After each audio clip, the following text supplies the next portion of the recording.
The name of the show is The Way to Go.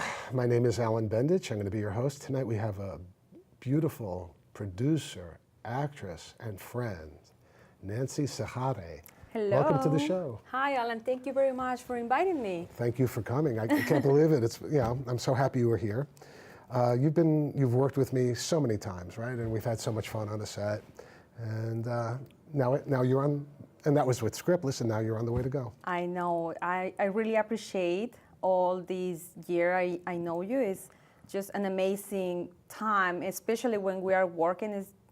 I feel like home. Yeah, and you always used to say that too on the set. Yes. I mean, I was always so happy because a lot of times when we had actors and actresses, sometimes it just stopped, but you never stopped. You just kept on coming, which I thought was great. It's wonderful. So I noticed you have a slight accent. Where do you come from? I was born in Mexico. Really? Yes. Great. In a city called Guadalajara. Oh. So some people know it, some other not. Especially spring breakers. Right. They know it because it's a place called Puerto Vallarta, where they go to surf and have a vacation and a spring break. And it's also very famous because the tequila come from that place. Oh, that's my favorite alcohol. Seriously, I used to drink Jack Daniels for a long period of time when I was a bartender. Mm-hmm. Then I discovered tequila, and I never looked back. I love tequila. Tequila's a little bit hard, right. But it gives you a different kind of feeling than other alcohol. Mm-hmm. I always felt that it was more interesting. I guess it just affects me a little bit differently than other alcohol. I don't really drink alcohol, right. But yeah, I hear from many different people they really like it, especially because it's very strong. Right. So it's more a drink that guys like more than girls. Right. But I was a bartender for 13 years. Wow. The two drink, I mean, girls seem to like it when you made a margarita out of it, or yes. maybe a tequila sunrise. But guys used to drink shots of it, shots one after another. So, do you have any brothers or sisters? Or? Yes, I have one brother, one older brother, one older sister, and one younger sister. We're four. Wow. It's my mom and my dad. He passed away a long time ago. Sorry. But yeah, it's a big family. do they still live in Mexico, or do No, they live in California. Okay, so you guys all moved to California together? No, you know what? Oh. Like it was a time. Everybody go in different times. So when you were in California, what'd you do? So basically, I was there mostly on vacation. Right. Before to move to the United States, I was living in Mexico. I was working there as a model. Oh, really? And I also I also did some promo model. I used to work with brands like Cazadores, which is tequila, Corona, and what we do is we perform, we do some choreography, and we basically make a show before some artists, singers, they had a presentation. We was just singing and la la la. Right. They're artists. So yeah. I remember when I lived in Hollywood during the 1980s, mm-hmm. and like in 1982, 81, that's when Corona came out. And our club had we were the largest seller of Corona in I think Southern California, mm-hmm. the Hollywood Palace. Wow. So that was, wow is right. That was great. You put the lime in and forget it. Party time. So what made you come to New York? You know what? I'm really enjoying this because every time someone asks me, I always say, I think it's just destiny. Right. But people don't like that answer. Right. So I'm very happy right now. This is going to be on TV and YouTube and everywhere. So every time when somebody asks me again, I will say, okay, you have to go to that show and watch everything. Right. So I was living in Mexico. I was, having a good time. Thankfully, I'm a very lucky person. I always had work and I didn't have the need to move at all. But suddenly, many things start to happen and things start to get hard. The mafia situation, and then in that time, I had a boyfriend, I was engaged, and then we broke up, and I was so sad, almost crying. And in the same time, a friend who always come to work, she was, you know what, I always go with my boyfriend and maybe you can come with us. And they were like, oh, I think I'm very sad. I should go for a little bit. And they start to do all the paperwork because they feel it was more easy because at that time I already had my tourist visa. Right. And they just need to do all the paperwork for like the working thing and all those stuff. Right. So after 2-3 months, I was like, I feel good. I think I'm not going. And I called my friend and I say, you know what? I think I'm not going. And she was like, you cannot say that because they already start all the paperwork, like they pay Right. and it's like a big process. Right. And they were like, okay, I guess I have to go. So yeah, here I am. So when you came to New York, where'd you land? What part of New York? I land in Lake George. Wow. Yes. My father always talks about Lake George, and you know my father. Right? Yes. He talks about this trip he took like in 1929 or 1930, whatever it is, 39 probably, with all his buddies, and he had the greatest trip. So you were in Lake George? Wow. Yeah, you know what? I've been here before in New York, but just, visiting, vacation, Right. having fun with my friends, and I've never been there in an upstate. It's so beautiful. It's amazing. It's I've been there. green Yeah. everywhere. The only thing is if you don't have a car, Yeah. you cannot move. So you were. How long did you stay there? I stayed there for about 8 months. Wow. Yes. It was a very good experience, amazing thing, because there was people from different parts of the world. So,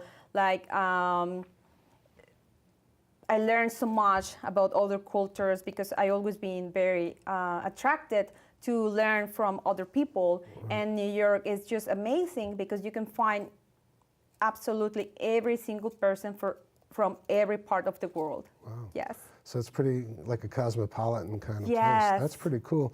When I went to Lake George, it wasn't like that, but that was also, that was like 50 years ago maybe. I was 15 years old, I'm 63, so it was 48 years ago. It was just a place where people went camping, But now they built it up a lot, right? I guess they have more like hotels and Yeah. more things to do, and depends. Like in summertime, they had more stuff going on, but definitely like winter time is snowing a little bit and more cold Right. than New York. So But people are still there though during that time, a little bit, or I don't know. I didn't stay that long. so you left before the winter came. Yeah, before the winter was smart.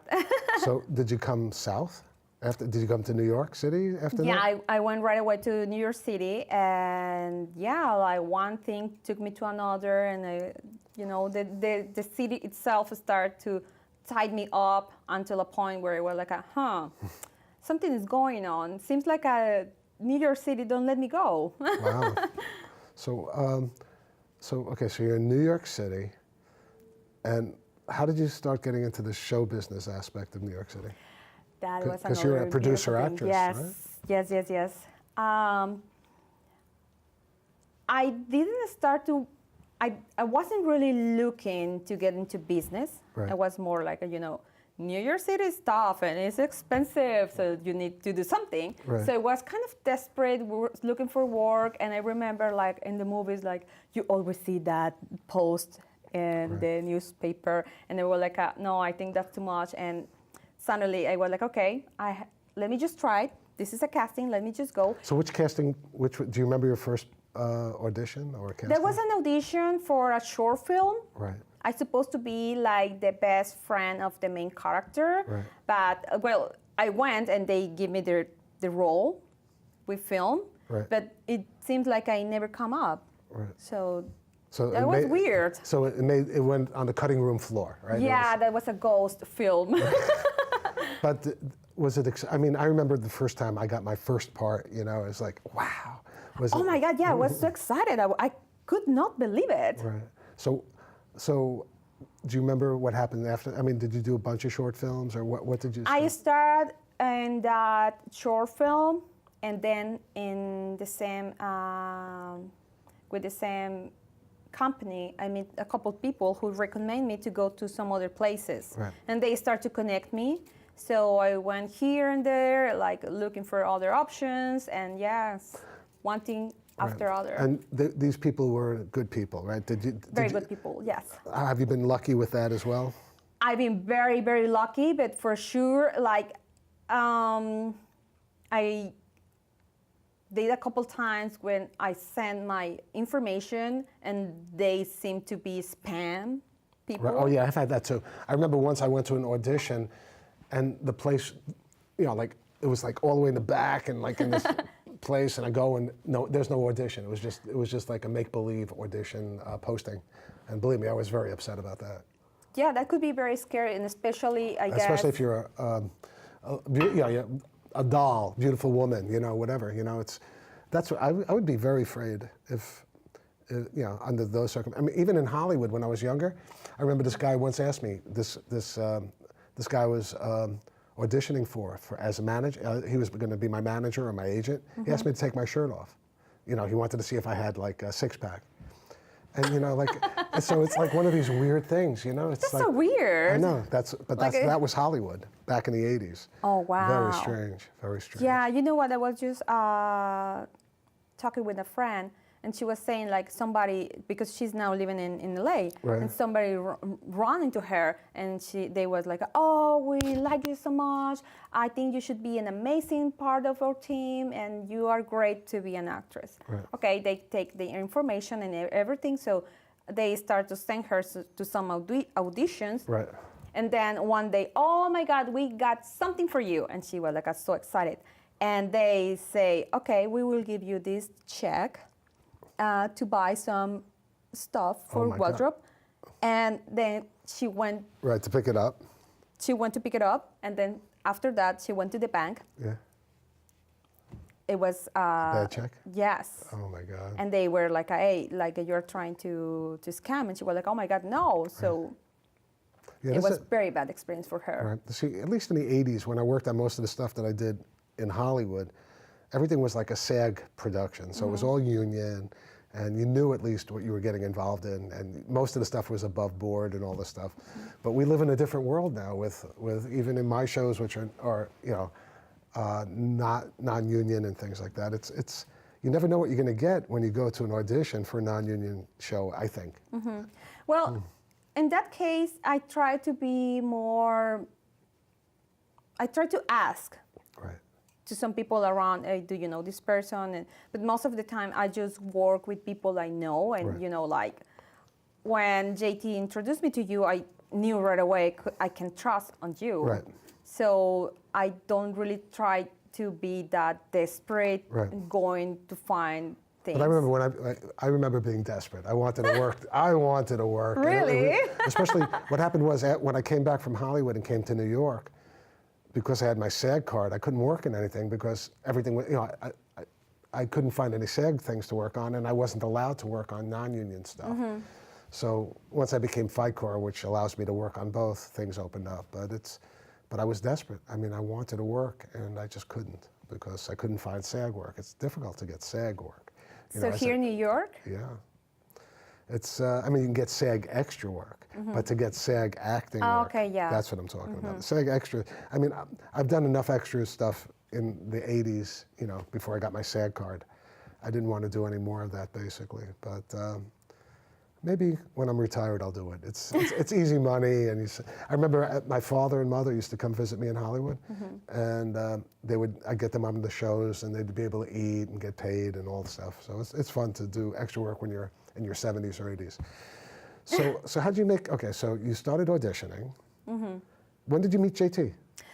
When did I meet him? Okay, so that was the first job. Then I went to this other agency, and then the guys say, oh, we are going to have tomorrow like a party for, I don't know, the anniversary or whatever it was. So in that party, I met one of the people who worked with JT, and he was like, oh, I want to introduce you to a friend of mine.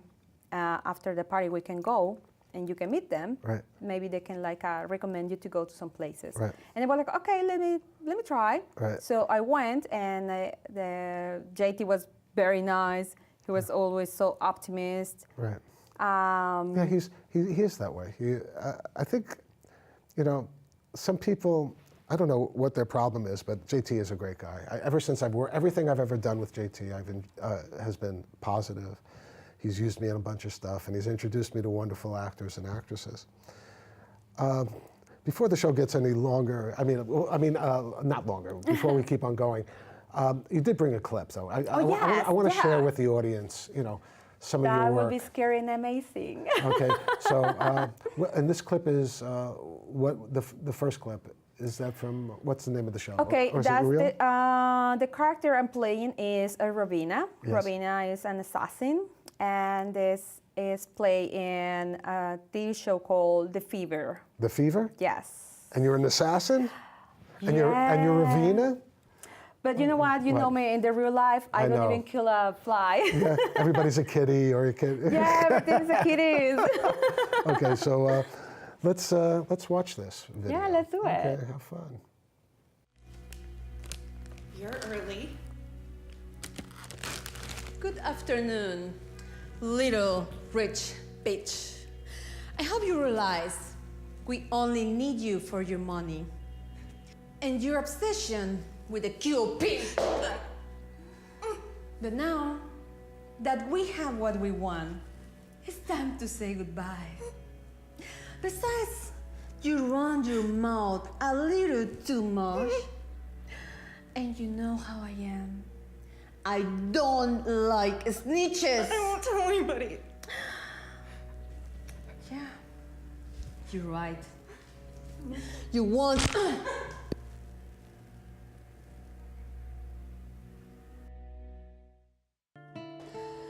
Oh, my little kitties, you both did an amazing job. Now you must go. Sí, prima. Do you have everything I told you to get? Yes, we're ready.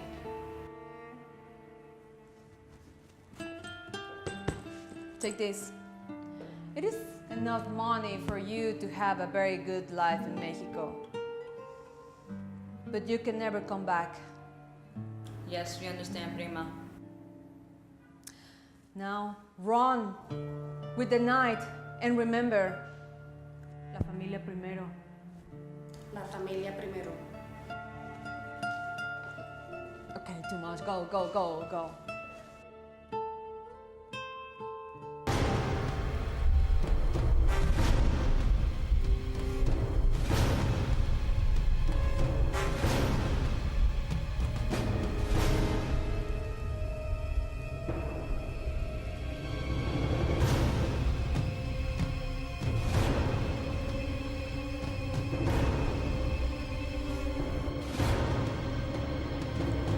Everything was so perfect. If it wasn't for you.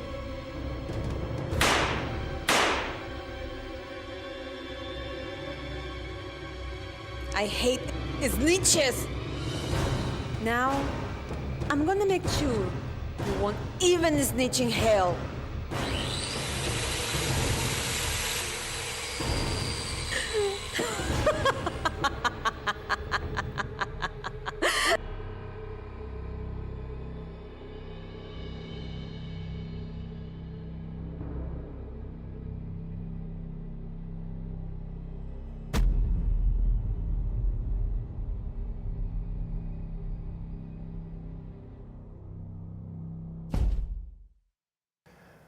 Well, I think I'm going to stay on your good side. No, that was You're really awesome. my friend, okay?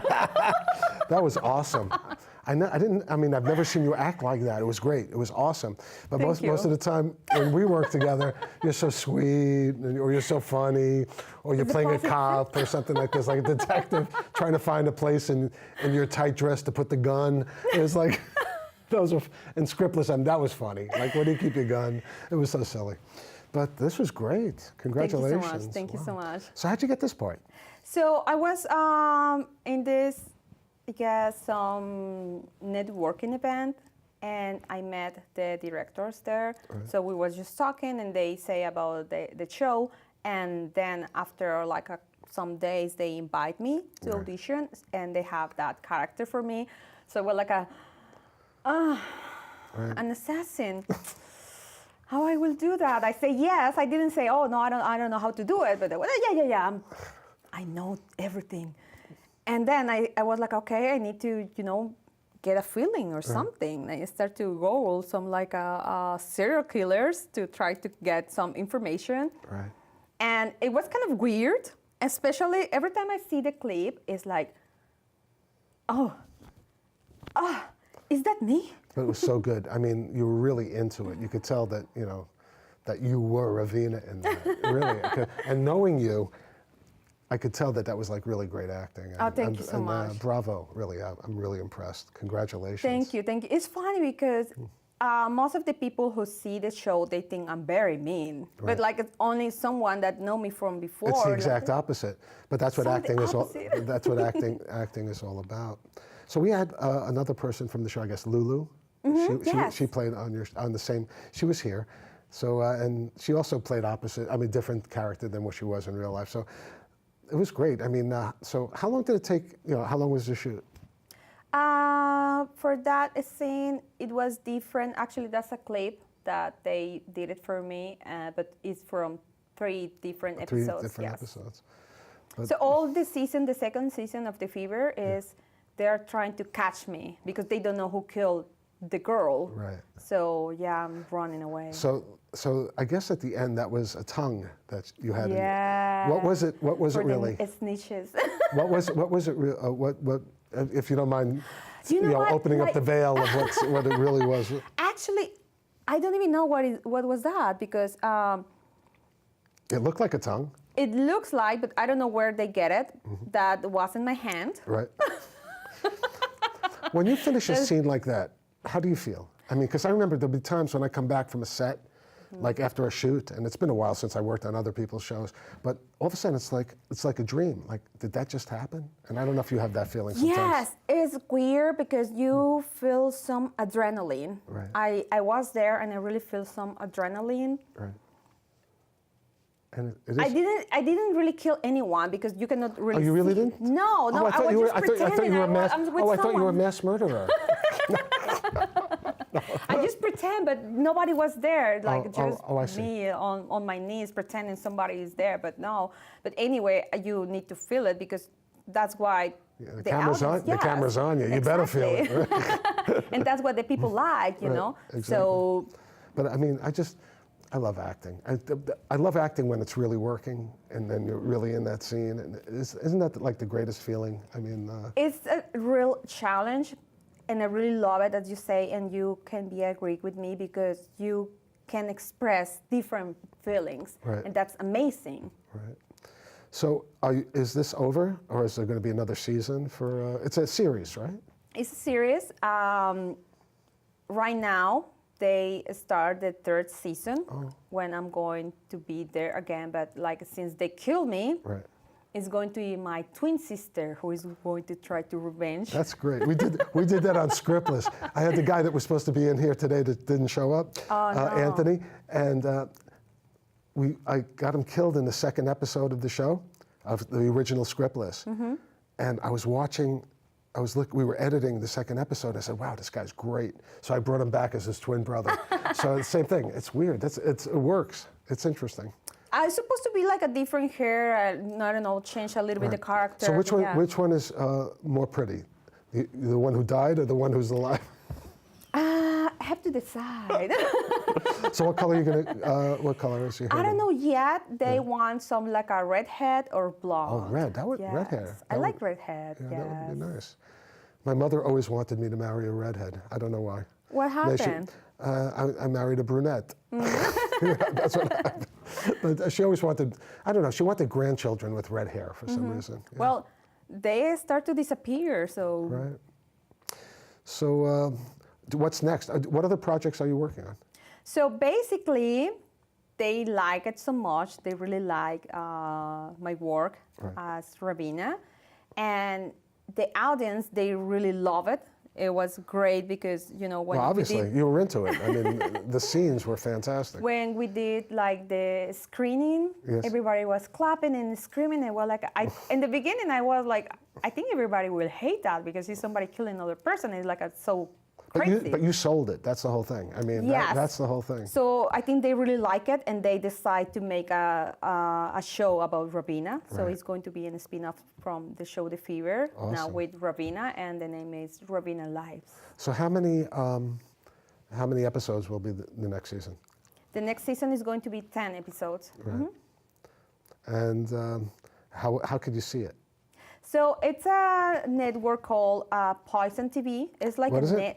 Poison. Poison Poison TV. TV. Right. It's like a Netflix, but like for independent filmmakers, which is okay. amazing because it's given the opportunity for people around the world to present their shows. And actually, it's very, very good shows, like from scary things, from Right.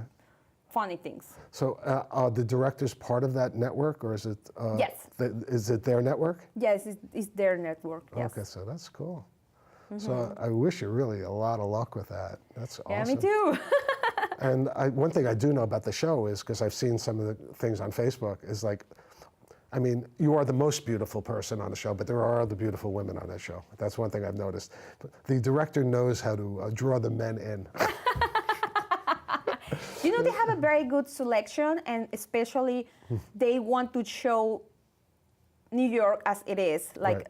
Latin people, African American, Asian. Very diverse. Right? Yeah, very diverse, white people, everything. They don't want to like miss anyone, but like they basically cast very specific, you know, And is personalities. that the only network they could? Is that the only place they could see it? I think they can also like they are also streaming in Amazon Oh, and okay. Spectrum TV. Awesome. Spectrum, yeah, the regular that's- channel. Yeah. That's so cool. Yeah. I can't believe it. Thank you. Well, I'm so happy that, you know, like, and did you get that you got that through just, how did you get that? Through JT or? Yeah, actually, JT also introduced me to them. Wow. Yeah, JT is the connector. Right. So he better get well, because, you know, JT's Oh wow, not I'm so sad to hear that. I was last year with him and at the hospital when he Right. has the stroke, and now like this happened again. Like a wow. I know, and I just saw him a couple of weeks ago. He was helping us with the new show, the Scriptless Candyland, for the first episode, and he was okay. You know, he came. We were at the club that we were showing it, and filming it, and to hear that happen, it was like unbelievable. It's Yeah, crazy. because he's so young. He's about 55, something like that. I think he's even younger than that. Oh, really? 52? Somewhere in the low 50s. Yeah, it's very young for, you know, so dramatic stuff. Yeah. Well, I really feel. I hope he heals quickly. I'm sure he will. Right. Yeah, but definitely, you know, like the recovering process, like required to be, you know, eating healthy and, you know, stay healthy. Right, because we need him. Oh yeah, of course, yes.